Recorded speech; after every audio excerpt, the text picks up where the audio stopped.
गवादर और गिरदनवा में जारी बारिशों ने हजारों अफराद को बेघर कर दिया। निकासी आब का निजाम न होने से गवादर शहर डूब गया। शहरी अपनी मदद आप के तहत महफूज मकामात की जानिब मुंतकिल होने में मसरूफ है। शरीफ इब्राहिम हमारे नुमाइंदे हमारे साथ मौजूद हैं। जी शरीफ। जी शुक्रिया। गवादर में बारिश तो थम गया है, लेकिन बारिश ने गवादर में तबाही मचा दी है। पूरा गवादर शहर पानी में डूबा हुआ है।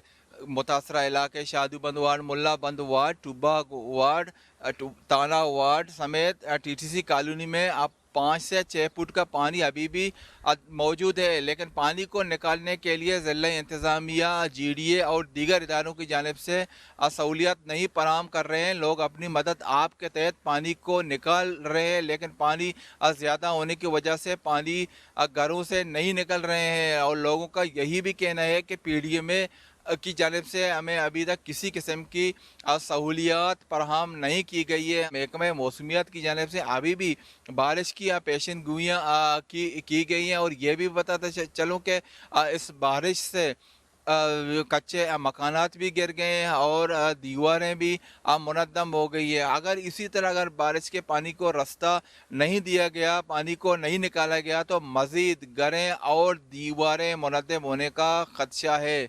और ये भी बताता चलो कि मकरान कोस्टल हाईवे अब पल्लीरी के मकाम पर शगाब पड़ने से मकरान कोस्टल हाईवे का रास्ता मुनक़ते हो गया है। जी।